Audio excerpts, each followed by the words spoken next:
Tiago, capítulo 1. Tiago, capítulo 1, nós vamos ler dos versos 13 ao 18. Diz assim: quando tentado, ninguém deve dizer, sou tentado por Deus, pois Deus não pode ser tentado pelo mal, e a ninguém tenta.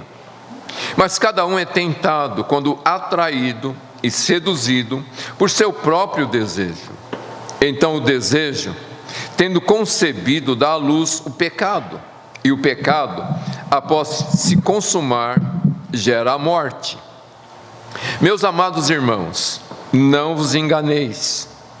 Toda boa dádiva e todo dom perfeito vem do alto e descem do Pai das luzes, em quem não há mudança, nem sombra de variação. Segundo sua vontade, Ele nos gerou pela palavra da verdade, para que fôssemos como os primeiros frutos de suas criaturas. Amém. Vamos orar. Senhor nosso Deus, nosso Pai querido, nós somos gratos por podermos estar mais uma vez aqui reunidos em nome do nosso Senhor Jesus Cristo. Lemos a Tua palavra e pedimos que o Senhor fale conosco. Abre, Senhor, o nosso entendimento e nos dê compreensão da Sagrada Escritura. Trabalha os nossos corações, aperfeiçoa-nos e glorifica o Teu santo nome. E é em nome de Jesus que nós oramos e Te agradecemos. Amém. Muito bem, queridos. Uma tendência comum nos seres humanos é a mania de se desculpar, de se eximir de toda a responsabilidade diante dos problemas, das falhas, dos erros, do pecado, e transferir a culpa para algo ou alguém. E isso tem sido uma constante desde o princípio dos tempos. É o instinto primário do homem após a queda, culpar os outros pelo seu próprio pecado. E o livro de Gênesis relata o primeiro pecado lá no Jardim do Éden e mostra claramente, essa característica humana. Quando Deus chama Adão e o repreende pelo seu pecado, qual foi a resposta dele? A mulher que me deste, deu-me da árvore e eu comi. Então, Adão não somente culpa a mulher por ter pego lá do fruto e dado para ele, mas ele culpa também a Deus. Vamos dizendo, se o Senhor não tivesse me dado essa mulher que fez isso aí, eu não teria pecado. Na prática, o que Adão está dizendo? Se tem um culpado aqui, é o Senhor mesmo. O maior culpado nessa história é Deus. E aí Deus repreende Eva por sua ação. E o que ela responde? A serpente me enganou e eu comi. Então Deus fala com Adão e ele diz: Deus, a culpa não é minha não, a culpa é da Eva. Deus fala com a Eva e a Eva: a culpa não é minha não, a culpa é da serpente. E aí a gente vê o ser humano sempre foi um perito, em se desculpar por suas ações. E é muito comum até nos dias de hoje a gente ouvir pessoas dizendo, se Deus não tivesse colocado a árvore lá no jardim, Adão não teria sido tentado. Então, o culpado na história é Deus. E sobre isso, um poeta escreveu mais ou menos assim: Tu sabes, ó Deus, que me formaste com paixões selvagens e fortes, e ao escutar essa voz enfeitiçada, muitas vezes me levou ao descaminho. O que ele está dizendo? que a sua conduta era justificada porque Deus o havia criado daquela forma. Você já ouviu isso? Eu nasci assim, eu fui criado assim, Deus me fez assim. Então a culpa é atribuída a Deus. Então os homens vivem culpando o próximo, vivem culpando as circunstâncias, a maneira como foram feitos, quando eles deveriam reconhecer que eles são culpados por causa do seu próprio pecado. E é exatamente sobre isso que Tiago está falando aqui nesses versos.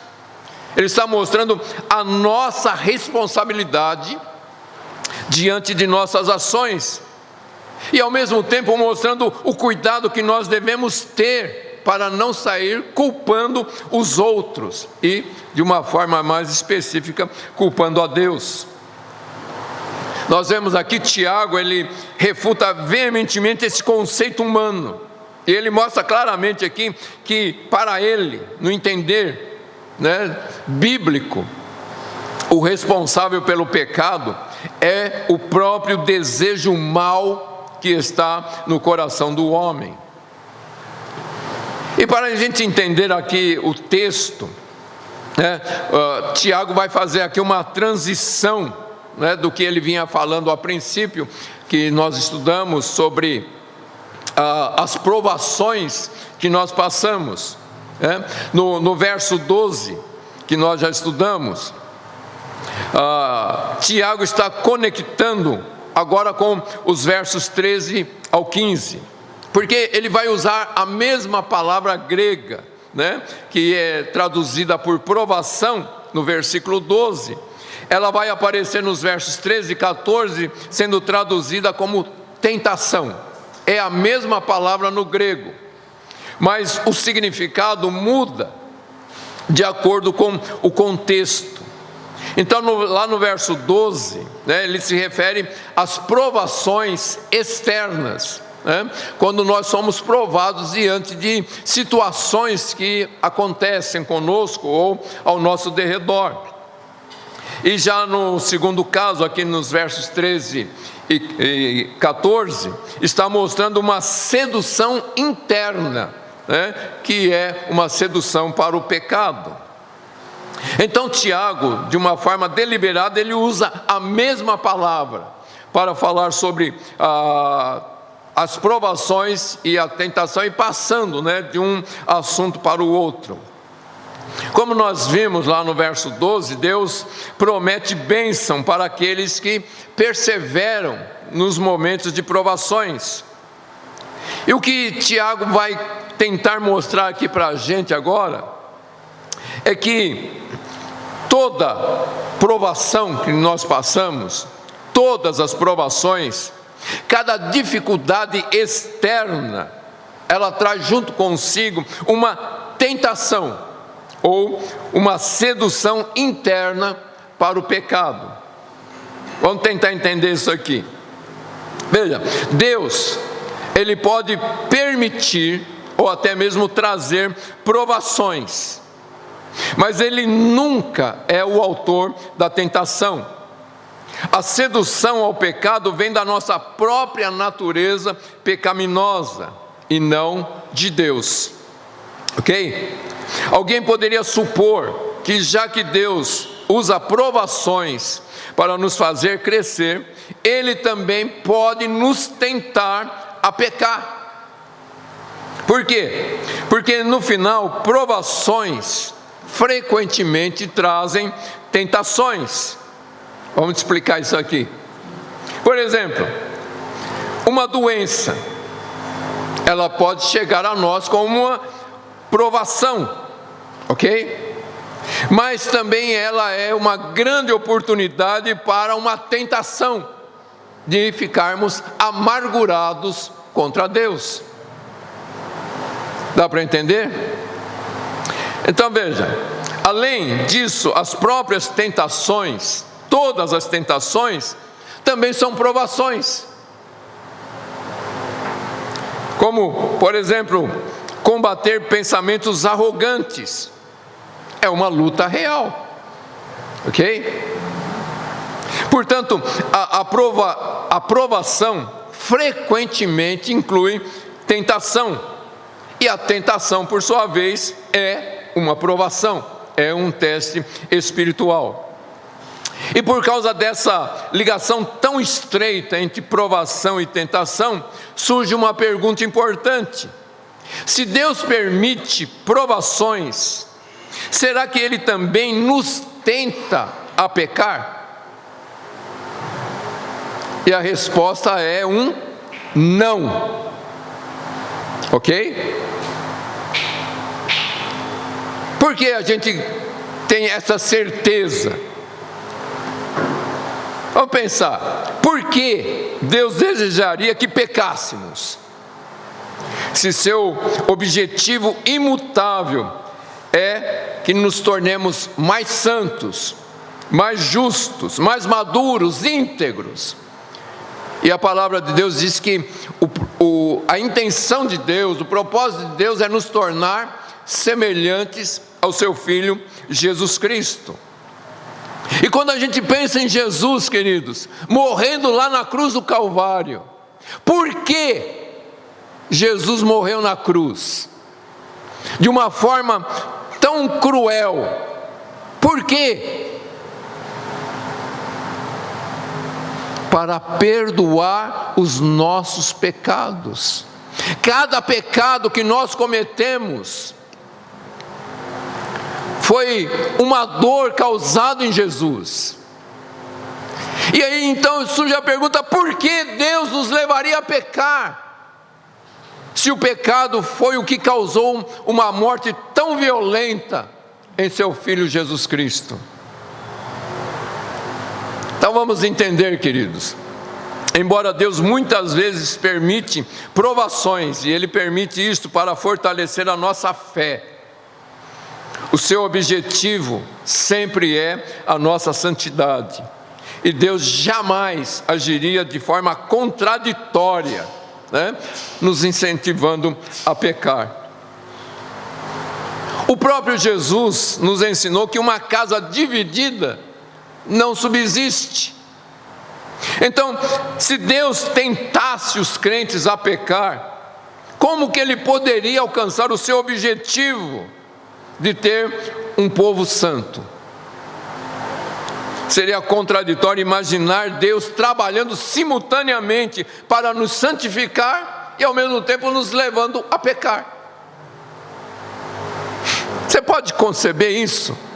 Deus trabalhando ao mesmo tempo para te santificar e para fazer você pecar. Tal ideia é um absurdo, não é, queridos? Então, confirmando que Deus não é o autor da tentação, nem de qualquer coisa má, Tiago afirma que Deus é aquele que concede boas dádivas ao seu povo. E de uma forma mais forte ele vai mostrar que a bondade de Deus nos levou ao novo nascimento. Então Tiago introduz a ideia de que Deus nos gerou pela palavra da verdade, que é um conceito que vai ser desenvolvido mais tarde aqui, quando a gente estudar sobre a prática da palavra e não apenas ouvir a palavra. E outra ideia importante nessa sessão é que o pecado leva à morte. E também sobre esse assunto a gente vai estudar mais no final dessa carta, ok? Mas então vamos tentar entender agora o texto aqui que Tiago escreveu. E ele vai mostrar que a verdadeira causa do comportamento pecaminoso somos nós mesmos, e não Deus. Ele diz no verso 13: quando tentado, ninguém deve dizer, sou tentado por Deus, pois Deus não pode ser tentado pelo mal e a ninguém tenta. Vamos entender, queridos, que Tiago não abandonou o tópico da provação, mas a preocupação agora de Tiago é ajudar seus leitores a resistir à tentação que acompanha a provação. Como eu disse, cada aprovação traz consigo uma tentação. Um outro exemplo seria uma dificuldade financeira. Apesar que aqui ninguém passa por isso, né? Mas uma dificuldade financeira pode nos levar a questionar a providência de Deus. Se Deus é aquele que provê, que como Paulo diz lá em Filipenses, o meu Deus suprirá todas as vossas necessidades em glória por Cristo Jesus. Então, se eu estou passando por necessidade financeira, Deus realmente supre. É uma tentação. A morte de um ente querido pode nos levar a duvidar do amor de Deus. Por que Deus? Quem não fez essa pergunta? O sofrimento de um pobre justo e o conforto dos ímpios ricos pode nos tentar a questionar a justiça de Deus. E até mesmo pensar, será que realmente Deus é justo? Então veja, o teste inclui uma tentação, e a tentação em si é um teste. Quando Tiago diz lá no verso 12, sobre suportar a provação com perseverança, o que Tiago está querendo é que nós possamos superar essa mania, de levar tudo para o outro lado e tornar a provação em tentação. Tiago está aqui preocupado com uma visão bíblica do Velho Testamento, que mostra de uma forma muito clara que Deus põe o seu povo à prova. Por exemplo, lá em Gênesis 22, verso 1, diz que Deus pôs Abraão à prova ao ordenar que ele levasse seu filho para o sacrifício. Em Juízes capítulo 2, verso 22, mostra que Deus permitiu que as nações pagãs continuassem cercando Israel. E isso era uma provação que levava o povo à tentação. A Bíblia mostra também em 2 Crônicas 32, verso 31, que Deus deixou o rei Ezequias por conta própria. Num momento ali, Deus não deu nenhuma orientação. Como se dissesse, o que você acha que você deve fazer nessa situação? Então veja, o Velho Testamento, e a palavra de Deus de uma forma geral, mostra que Deus permite que as pessoas sejam tentadas, que venham provações. Deus até mesmo permite, como no caso de Jó, que as forças do mal venham atormentar os seus filhos. Mas uma coisa precisa ficar clara: Deus nunca é o agente da tentação, ok? Deus nunca atrai as pessoas de uma forma ativa para que elas caiam em pecado. Então a gente vai frisar muito isso aqui, queridos. Embora Deus ponha à prova os seus servos para fortalecer a sua fé, Ele nunca vai tentar induzir ao pecado e destruir a fé. Ok? Fica claro isso? Então, por essa razão, embora a raiz aqui da palavra, a palavra grega, seja usada tanto para aprovação como para tentação, provação externa, tentação interna, a gente precisa aprender a diferença entre essas duas questões. Para a gente entender bem como Deus age, em Lucas capítulo 22, versos 31 e 32, bem conhecido, Jesus chama Pedro e diz assim: Simão, Simão, Satanás os pediu para peneirá-los como trigo, mas eu roguei por ti, para que a tua fé não esmoreça. Veja, essa abordagem de Jesus aqui diante dessa situação que Pedro está enfrentando, ilustra o caso em que Deus permite a tentação. Veja, Satanás pede, E Deus concede. Ok? Satanás chega para Deus e fala: eu quero peneirar Pedro. E Deus diz: vai lá. Mas no mesmo instante em que Deus permite, o que a Santíssima Trindade começa a fazer? Interceder, para que a fé não esmorecesse, para que Pedro não caísse naquela tentação.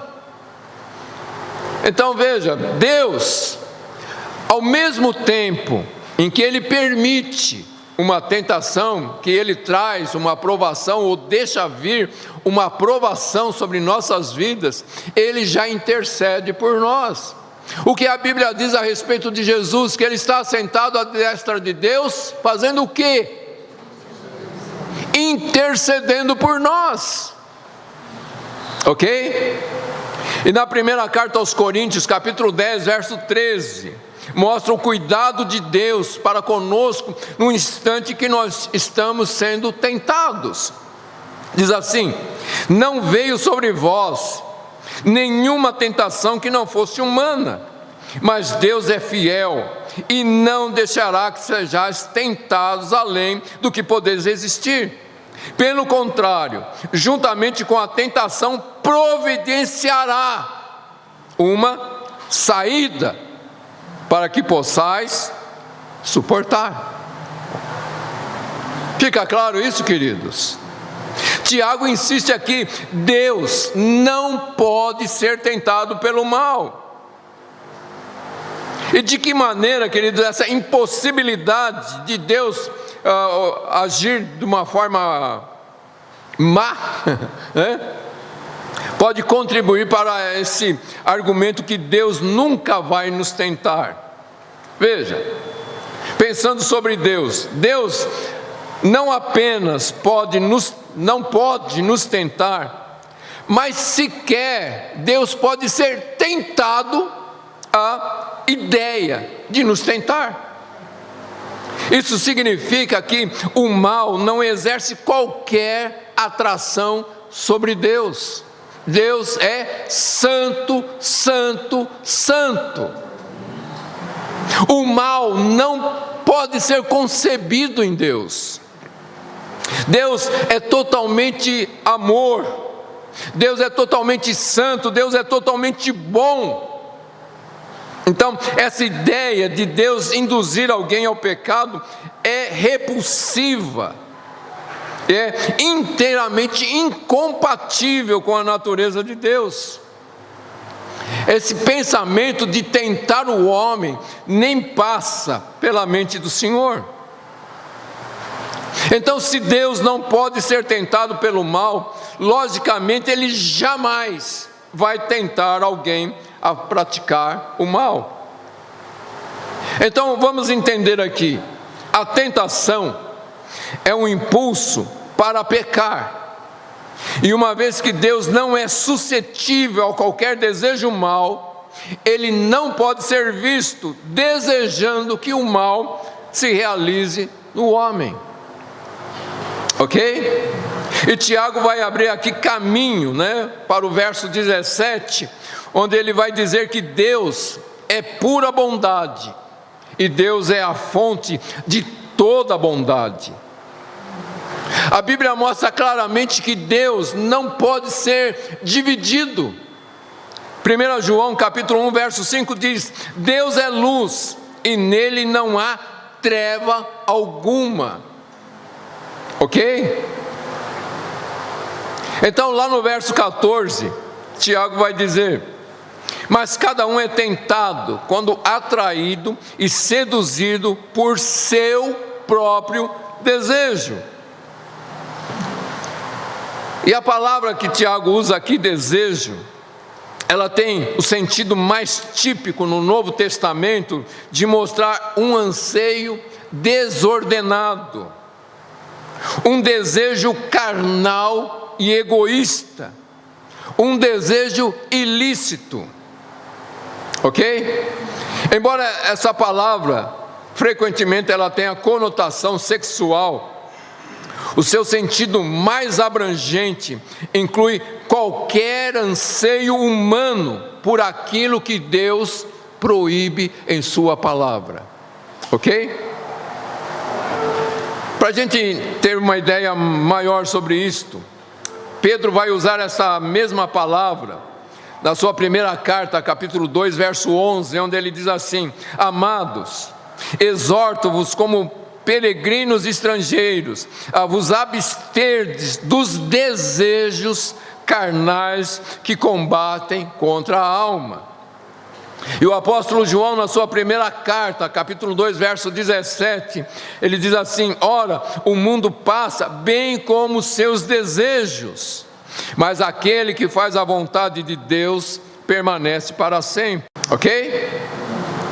E Jesus afirma lá em Marcos capítulo 7, versos 21 ao 23, ele diz assim: pois é de dentro, veja queridos, pois é de dentro do coração dos homens que procedem maus pensamentos, imoralidade sexual, furtos, homicídios, adultérios, cobiça, maldade, engano, libertinagem, inveja, blasfêmia, arrogância e insensatez.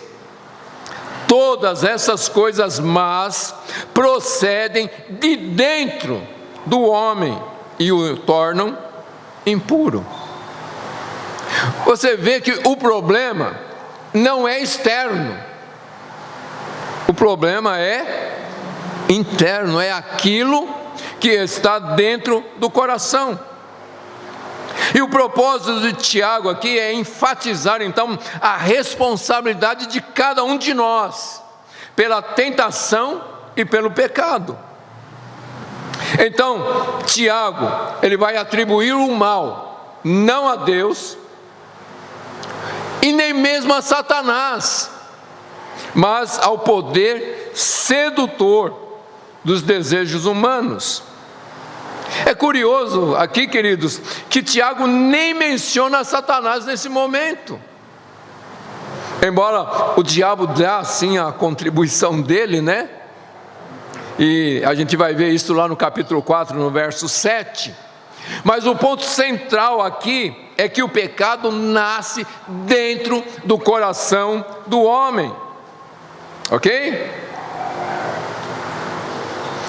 Um autor chamado Bengel, ele diz assim: nem mesmo, presta atenção nisso, olha o que ele diz, nem mesmo as sugestões do diabo seriam perigosas se primeiro não fossem acolhidas pelo coração humano.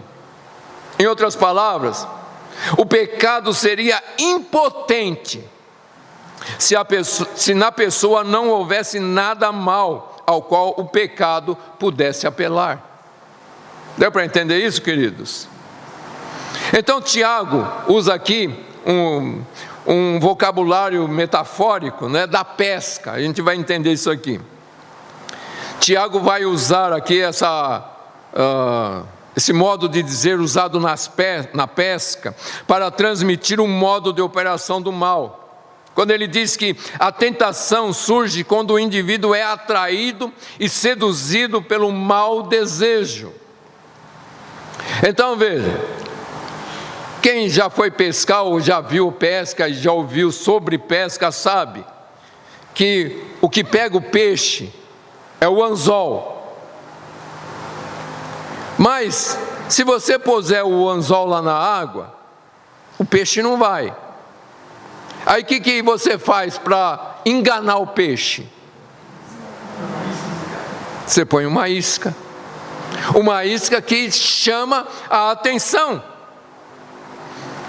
Então veja, a isca no anzol seduz e atrai o peixe. Aí o peixe vai lá, achou gostoso, achou bonito, né? Que está lá em Gênesis, que a mulher olhou para a árvore, viu um fruto agradável, desejável, e foi lá, pegou e comeu. Assim o peixe vê a isca, não vê o anzol, ele só vê a isca. E ele vai lá e morde, é fisgado e arrastado para fora. E aí a gente entende, queridos, que o pecado se apresenta de forma atraente, mas esconde a armadilha mortal do anzol. Essa imagem é bem vívida, né? E ao mesmo tempo ela é aterradora. Porque o que Tiago está mostrando aqui, Satanás joga as iscas do pecado diante de nós. E aí a gente não vê o anzol, vai lá, morde a isca, então somos fisgados e arrastados. E a palavra arrastado aqui, ela sugere um sequestro.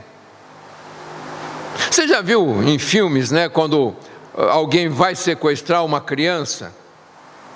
Ela não chega agarrando, ela chega mostrando um brinquedo, né, mostrando um cachorrinho, mostrando alguma coisa que chama a atenção. E quando a criança está envolvida com aquilo, né, atraída, então a pessoa pega, leva embora, e a criança nem percebe que está sendo levada. É isso que a palavra arrastado significa aqui, um sequestro forçado. Quando as forças que resistem, elas são vencidas, e os argumentos que a gente podia usar, eles desaparecem. Então, quando Tiago usa essa palavra arrastado, parece que a intenção dele é mostrar o efeito da força que o prazer pode ter sobre nossa vida, a tal ponto de nos conduzir para um grande abismo. Porque quando a isca, né, a gente vê a isca, parece que a gente não raciocina mais. A gente quer porque quer. Então toda a resistência é vencida. E Tiago está mostrando isso, o efeito dessa força que o prazer tem para arrastar alguém para o abismo. E aqui vem uma advertência, querido, porque muitos cristãos acreditam que podem alimentar pensamentos, anseios, desejos perversos, sem que isso afete as suas ações. A pessoa, não, eu não tenho problema com isso não, eu posso olhar, mas isso não me afeta. Grande engano.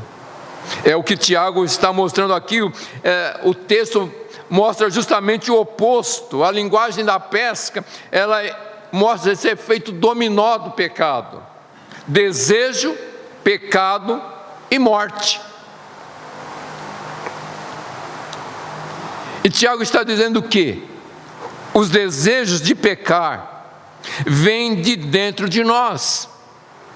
Esse desejo, ele pode ser genético, né? A pessoa nasce com isso, com um desejo. A Bíblia fala a respeito de uma tradição que nós recebemos de nossos pais, mas que essa tradição é quebrada no novo nascimento. Eu só estou adiantando um pouquinho aqui, tá?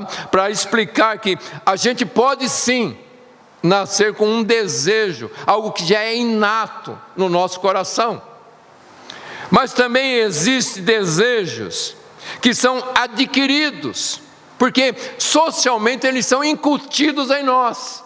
Não, isso é normal, isso é assim mesmo, todo mundo faz, todo mundo é assim.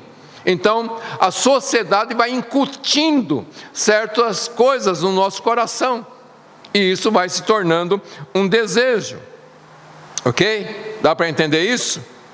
Então Tiago descreve esses desejos e mostra que eles são exímios pescadores, que vão selecionar a isca perfeita. E quando nós olhamos para a isca, sempre lembrando disso, a gente vê a isca e não vê o anzol, e aí a gente vai lá e morde, e aí o pecado nos puxa para si.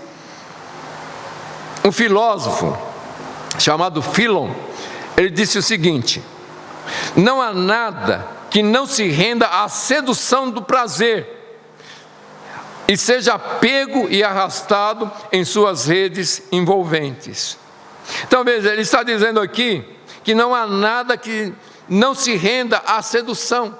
A sedução é algo muito forte, ok? Não brinque com a sedução. E é por isso que Jesus disse para nós vigiarmos e orarmos. Não brinca com a sedução, porque se você brincar com ela, fatalmente você vai ser envolvido pelas suas redes. Pedro vai mostrar esse poder da sedução lá na sua segunda carta, quando ele vai falar a respeito de falsos mestres. E ele vai dizer o seguinte, lá no capítulo 2 da sua segunda carta, no verso 14 e verso 18. Ele diz assim: têm os olhos cheios de adultério e são insaciáveis no pecar, enganos inconstantes, com paixões sensuais da carne, iludem pela libertinagem os que estão prontos a escapar do erro. Veja, Pedro está dizendo de falsos mestres, que em vez de ensinar a verdade, e eles são falsos, então eles não vão ensinar a verdade, eles olham para aqueles que estão prontos a escapar do erro e ilude essas pessoas com a libertinagem. Dá para entender isso, queridos? Por isso que tudo que a gente ouve, a gente tem que examinar à luz da palavra de Deus. Não é porque um líder religioso ou um pastor famoso diz alguma coisa que você deve aceitar. Você deve peneirar tudo que você ouve pelas escrituras sagradas. E eu já falei várias vezes aqui e volto a dizer: se você me ouvir falando algo que não está de acordo com a palavra de Deus, você tem a obrigação de me repreender. Esquece essa mania que os pastores dizem aí de não toqueis nos meus ungidos. A Bíblia não ensina isso. Entende, queridos? Tudo que você ouvir, confere com a palavra. E se está errado, não aceite e chama a atenção daquele que está dizendo a coisa errada. Então, se você me ouvir aqui falando algo contrário às escrituras, você tem o dever de me chamar a atenção. Se eu me arrepender, fica comigo e me ajuda. Se eu não me arrepender, procura outra igreja. Porque o que vale é a palavra de Deus. Paulo disse: se alguém trazer um ensino diferente do que está aqui, encare isso como uma maldição. Ok? Bom, eu saí um pouquinho aqui, mas vamos voltar. Tiago usa aqui o vocabulário da pesca, né? Mas ele vai mudar agora desse exemplo da pesca para se referir ao desenvolvimento humano. E no verso 15 ele vai dizer o seguinte: então o desejo, tendo concebido, dá à luz o pecado, e o pecado, após se consumar, gera a morte. Veja, Tiago muda a metáfora da pesca para o nascimento, a fim de descrever a devastação que o desejo pode causar na vida espiritual de uma pessoa. A palavra que Tiago usa aqui para desejo, ela é uma palavra feminina, ok? E então Tiago usa essa palavra dando a ela uma personificação, e ele vai retratar o desejo como uma mãe que concebe e dá à luz a um filho. E o que Tiago vai ensinar aqui, queridos? Quando a tentação é acolhida no coração, veja, quando a tentação é acolhida no coração, o desejo concebe o pecado. E o pecado, uma vez existente e consumado, gera a morte. Tiago, ele não detalha aqui como que o desejo concebe, mas sem dúvida ele tem em mente aqui que a resposta a isso, né, a forma como o pecado concebe, é a resposta ativa da pessoa que está sendo tentada. Por quê? Porque a tentação envolve o desejo inato pelo mal. Por quê? O pecado, né, o desejo, ele é seduzido pela atratividade superficial do pecado. Se a pessoa acolhe a tentação, em vez de resistir, o desejo é concebido. Veja, se o desejo não é afastado de imediato, ele vai produzir o pecado. E mais uma vez, vamos lembrar do que Jesus disse: vigiai e orai, para não cair na tentação. Porque se você abraça o desejo, você vai cair no pecado. O desejo, queridos, é algo que pode ser alimentado ou sufocado. Então, o homem, né, e qualquer um de nós aqui, nós podemos, com disciplina, entenda bem, com disciplina, pela graça de Deus e pelo poder do Espírito Santo, nós podemos criar hábitos que expressem santidade e assim não ignorar a força da inclinação para satisfazer qualquer desejo que não tenha o apoio do Senhor. Então nós podemos controlar o mau desejo e até eliminar o mau desejo, se, volto a dizer, com disciplina, pela graça de Deus e pelo poder do Espírito Santo, criarmos hábitos que expressem santidade. Ok? Então, a santidade, ela fortalece o nosso relacionamento com Deus e a nossa capacidade de resistir à tentação. Mas, por outro lado, queridos, o homem também pode deixar que seus pensamentos sigam o rumo que ele quer. Pode permitir que seus passos o levem a determinados lugares e companhias.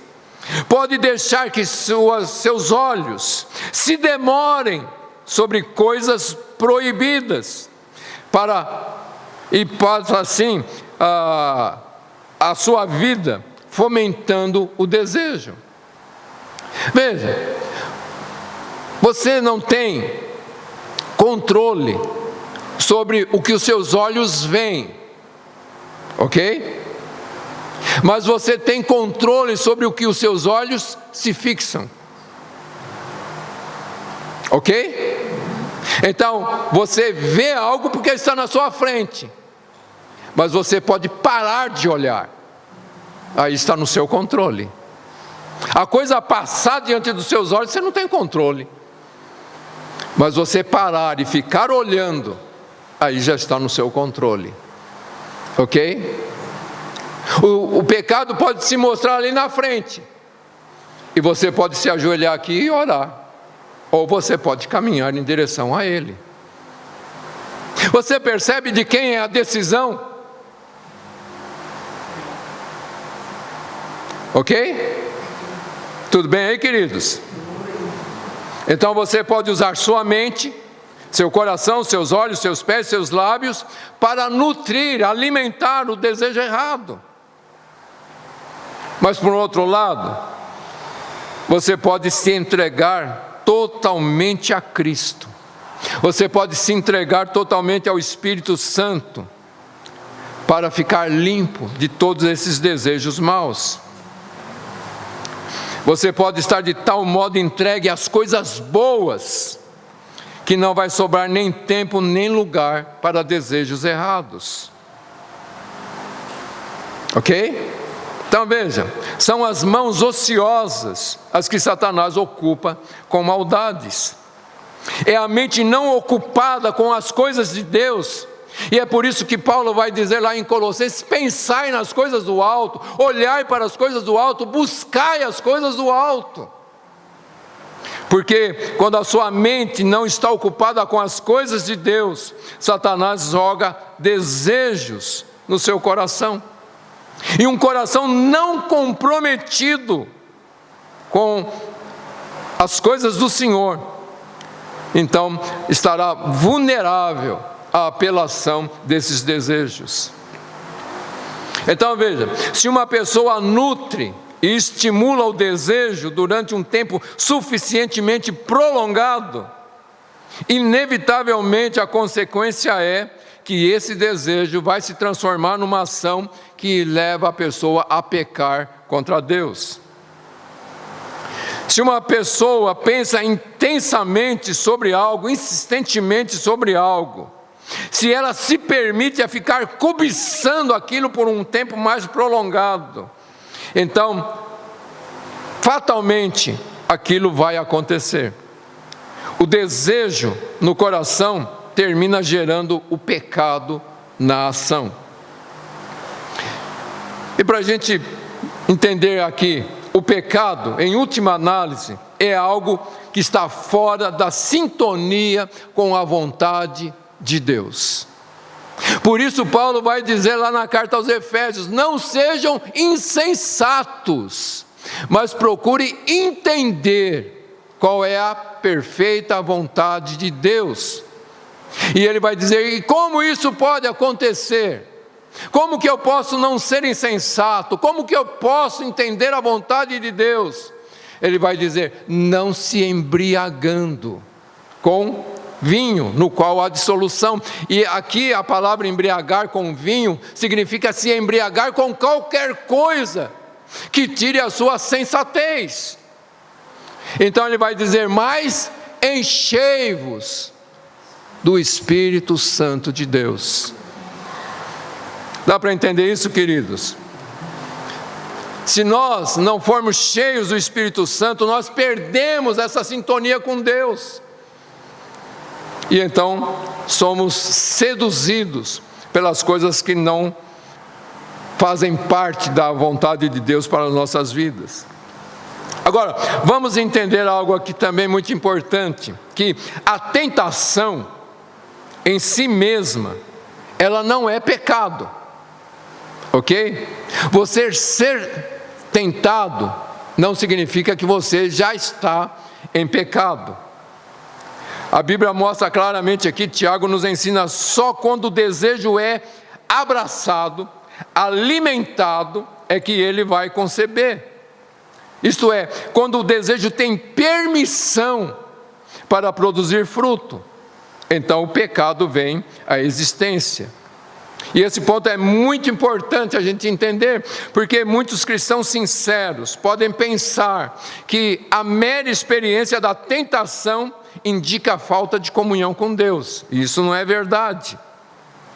Se bem que também é verdade que à medida em que nós desenvolvemos uma mente sadia, uma mente cristã, na medida em que nós temos mais comunhão com Deus, a frequência e o poder da tentação diminui, não acaba, diminui. Por quê, queridos? Porque a tentação faz parte da nossa experiência aqui na terra. O próprio Senhor Jesus Cristo teve essa experiência quando estava como homem sobre essa terra. Hebreus capítulo 2, verso 18 mostra claramente que Jesus foi tentado em todas as coisas, mas ele nunca pecou. Por quê? Porque ele nunca alimentou os desejos da tentação. Ele nunca ficou considerando a possibilidade. Ele rejeitava terminantemente qualquer tentativa de sedução. E como ele fazia isto? Primeiro, ele era cheio do Espírito Santo. Em segundo lugar, ele conhecia as Escrituras. Quando o diabo disse algo: se tu és o Filho de Deus, o que ele diz? Está escrito.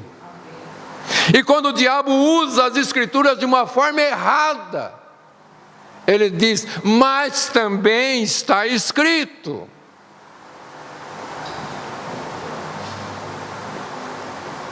Então Jesus foi tentado em todas as coisas, mas ele nunca pecou, porque o que dirigia a sua vida era a palavra de Deus, o Espírito Santo de Deus. Fica claro isso, queridos?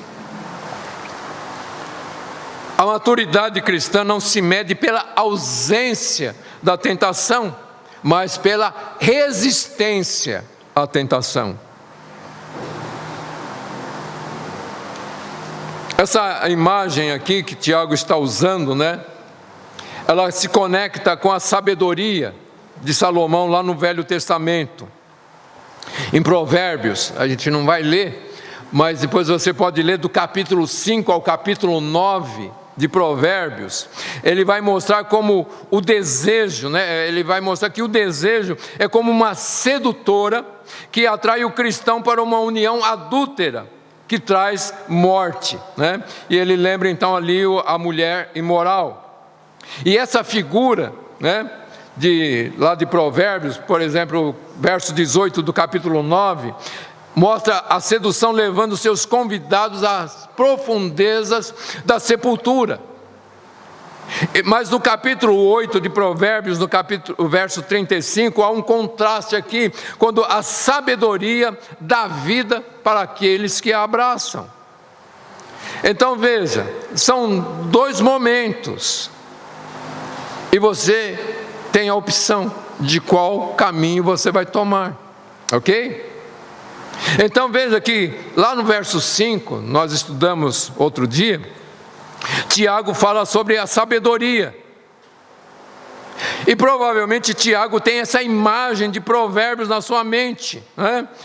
Quando ele contrasta a vida que é dada aos que perseveram, lá no verso 12, com a morte que é produzida no coração daqueles que permitem o curso da tentação, aqui no verso 15. Então veja, essa metáfora de Salomão, ela se destina a pintar a tentação nas suas cores verdadeiras, né?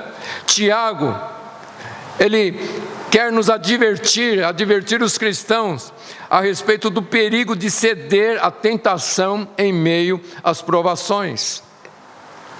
Ok? Mais uma vez, queridos, eu chamo a sua atenção, não brinque com a sedução, porque ela está envolta ou envolvendo um anzol, ok? E Tiago então diz que uma vez que o pecado é consumado, ele gera a morte. Quando ele está falando aqui, Tiago tem em mente a separação da vida plena que Jesus concede, ok? Porque em se tratando de crentes, em cristãos, pessoas que nasceram de novo, Tiago não está se referindo à separação eterna de Deus. Tiago não está se referindo à morte no inferno. Mas vamos entender, queridos, que quando nós, cristãos, nós cometemos pecados, nós interrompemos o nosso acesso ao trono da graça. A gente já falou sobre isto. Quando nós pecamos, nós seremos disciplinados por Deus, ok? Então todo pecado, eu acho que eu disse isso há pouco tempo aqui, todo pecado que nós cometemos, ele é perdoado quando nós nos arrependemos, mas ele deixa consequências. Todo pecado traz consequência. Então Tiago vai falar sobre a morte aqui, e ele está se referindo que pode trazer morte física. Lembra de Ananias e Safira, que mentiram? O que aconteceu? Morreram no mesmo instante. E a gente vai lembrar lá da ceia, que a falta de discernimento traz o quê? Essa é a razão porque há entre vós muitos fracos, doentes e não poucos que dormem. Isto é, morreram antes do tempo. E alguém pode dizer, mas o dia da nossa partida não está determinado? Mas Deus pode ter determinado esse dia por causa do pecado. Entende? Porque a Bíblia diz o que é a nosso respeito. Quando Deus nos escolheu, Ele nos conheceu de antemão. Lá na eternidade, Deus viu tudo que a gente ia fazer. Mas apesar de tudo isto, dele ter visto, Ele nos escolheu. Mas ao nos escolher, Ele também já determinou o dia da nossa partida. Dá um nó na cabeça?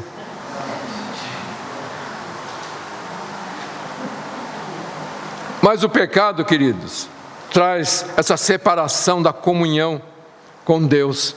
E muitas vezes, uma entrega ao próprio diabo. Lembra que Paulo fala lá em Coríntios, aquele rapaz que teve um caso com a madrasta dele? O que Paulo fez com aquele menino, rapaz, homem, não sei. Paulo o entregou a Satanás, para que o corpo fosse destruído, a fim de que a alma fosse salva. Gente, pecado não é brincadeira. Não é, eu peco aqui, peço perdão depois. Você pode pedir perdão depois, mas ele vai trazer consequência. A Bíblia mostra lá em Romanos capítulo 6 e 7, que o pecado pode escravizar novamente alguém e tornar a vida cristã infrutífera. E o pecado sempre vai trazer vergonha, cegueira espiritual e repreensão. O pecado sempre vai minar suas forças, e você vai definhar na vida espiritual. E aí você vai viver uma vida cristã de gemidos. Dá para entender isso, gente? O verdadeiramente salvo nunca perde a sua salvação. Mas ele pode ter uma vida muito dificultada aqui na terra por causa do pecado.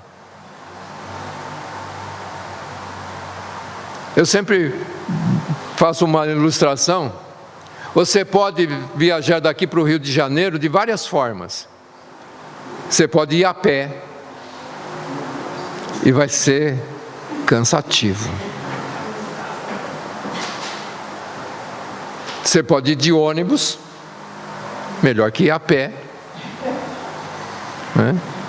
Você pode ir no seu carro de ar-condicionado, bem confortável. E você pode ir de avião. O destino é o mesmo, mas quando você vai chegar lá, pode ser muito mais complicado. Então o céu está garantido? Está garantido. Mas como a sua caminhada para lá, você escolhe como vai ser. O pecado vai trazer uma série de consequências que vai dificultar tudo para você. Dá para entender isso, gente? Bom, aí a gente viu o que o pecado faz. Vamos ver a segunda colocação de Tiago aqui, que é o propósito imutável de Deus em conceder boas dádivas para a nossa maturidade. E ele vai dizer no verso 16: meus amados irmãos, não vos enganeis. E Tiago, ele vai usar essa expressão, que é usada várias vezes nas Escrituras, para mostrar uma informação essencial, que às vezes é desconhecida e outras vezes é esquecida, E então o leitor corre o risco de ser enganado. E a informação geralmente indispensável é a expressão que vem depois, mas ela pode vir se referir tanto ao que foi dito quanto ao que vai ser dito, E então esse versículo também é uma transição entre o que ele acabou de falar e o que ele vai falar agora, ok? E Tiago, ele não quer que seus leitores se enganem, quanto ao que ele vai dizer agora, que Deus é a fonte de toda boa dádiva, mas Ele não quer que você se esqueça do poder da sedução. Muitas vezes, queridos, nós imaginamos Deus como alguém neutro, né? Que está lá no céu só observando. Se você fizer certo, Ele aplaude, se você fizer errado, Ele desce o cacete. Que Deus está só esperando para ver o que você vai fazer, se você vai ser aprovado ou reprovado. Mas Deus não é assim, queridos. Quando se trata de Deus testar a nossa fé por meio de provações, o desejo de Deus é sempre que nós tenhamos êxito, e Ele vai agir sempre em nosso favor, nos concedendo boas dádivas no meio às provações e tentações.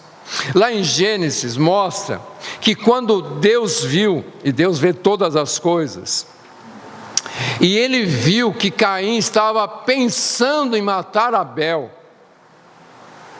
Ele chamou Caim e disse: por que você está assim com o teu semblante caído? Se você proceder de forma correta, vai dar tudo certo.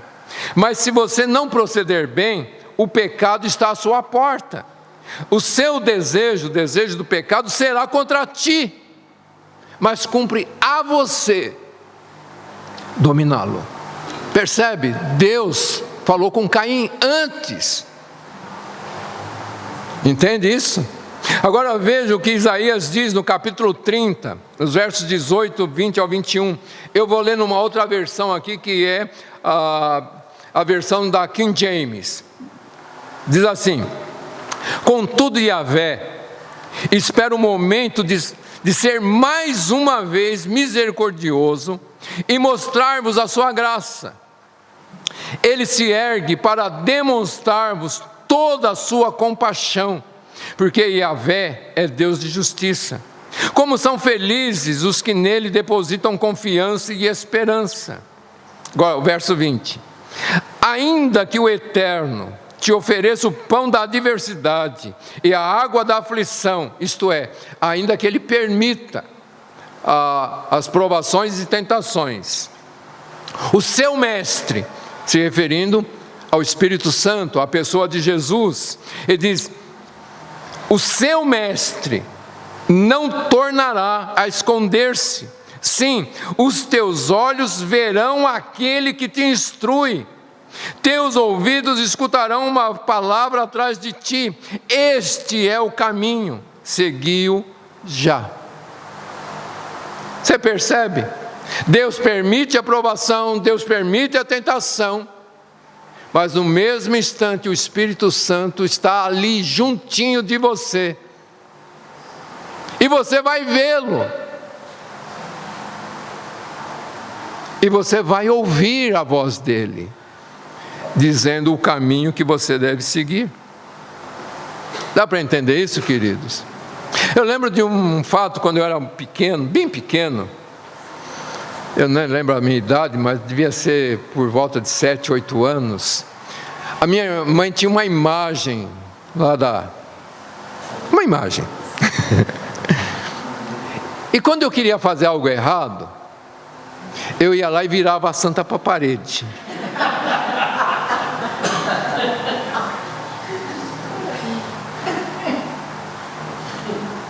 Como que é? Ela não vai ver.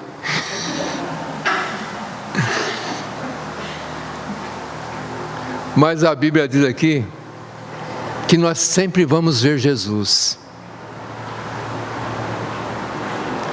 e Ele vai falar conosco, e Ele vai nos instruir. Dá para entender isso, gente? Não tem como a gente se esconder dEle. Ele vê tudo, e Ele não vê o que você está fazendo, Ele vê o que você vai fazer. E antes de você fazer, Ele vem e fala. Porque Deus fala, gente. Deus fala. Deus não está alheio ao que vai acontecer. Ele vem e fala. Uma das grandes estratégias, artimanhas de Satanás é gerar em nós, crentes, dúvidas quanto à bondade de Deus. Mas pensa bem, querido, se Deus nos abandonasse no meio das tentações, como isso iria contribuir para o propósito dele de criar um povo santo, um povo maduro? Então nós não devemos nos enganar pensando que Deus nos tenta para o mal, mas também não podemos nos enganar pensando que Deus nos deixa à deriva nesta vida. Deus é invariavelmente o doador de boas dádivas. Deus é a fonte de todo bem, e jamais Deus vai se desviar do seu propósito declarado de nos levar à maturidade e nos tornar semelhantes ao seu Filho Jesus. Tiago quer que a gente assimile bem essa verdade, né? Para que a gente não seja enganado, porque o primeiro engano que o ser humano aconteceu com o ser humano foi quando a serpente chegou para Eva e disse: Deus está privando vocês, Deus não quer que vocês conheçam. Então essa é uma grande mentira do diabo, quando mostra que Deus estava nos privando de algo bom. E Tiago então quer que a gente lembre dessa verdade. E ele diz então no verso 17: toda boa dádiva, todo dom perfeito vem do alto e descem do Pai das luzes, em quem não há mudança nem sombra de variação. Ele vai usar duas expressões aqui que parecem ser a mesma coisa, né? Boa dádiva e dom perfeito. Mas ele está distinguindo aqui que a dádiva focaliza a ação de Deus de dar, e a outra expressão, dom perfeito, significa então aquilo que é concedido. Então é a bondade completa de Deus, né? Mostrando que Deus é a fonte de todo ato bom, de generosidade, e Ele é a fonte de todas as coisas boas concedidas. E Tiago vai usar aqui a expressão em quem não há mudança nem sombra de variação. Tiago está querendo mostrar aqui, queridos, que Deus nunca muda na sua forma de agir conosco. As coisas criadas mudam, as coisas criadas vão variando. A própria luz do sol, tem um dia que é nublado e a luz ela é mais ofuscada. Então veja, há uma grande variação. A lua, você olha, um dia ela está minguante, outro dia ela está cheia, outra vez ela está crescendo ainda. Então tudo que é criado tem variação. Nós somos cheios de variações. O nosso humor, a nossa alegria, a nossa tristeza, tudo vai mudando conforme as situações. E Tiago vai dizer que Deus nunca muda. Nada afeta Deus.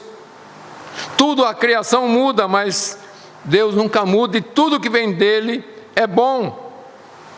Quando Tiago diz Pai das luzes, é lógico que Deus não é pai, né? Não é pai do sol, da lua, das estrelas, mas é uma referência que Ele é o Criador de todas as coisas.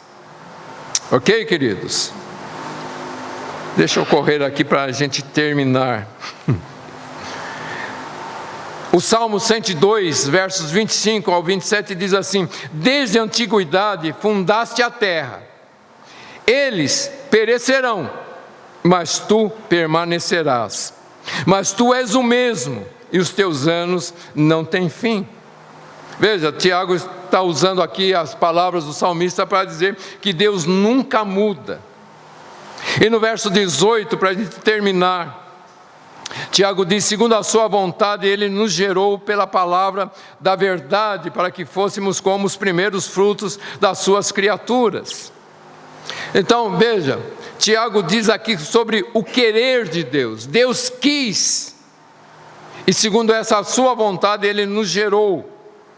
E veja que Tiago usa muito um paralelo aqui, quando ele vai dizer lá no verso 15 que o pecado gera a morte.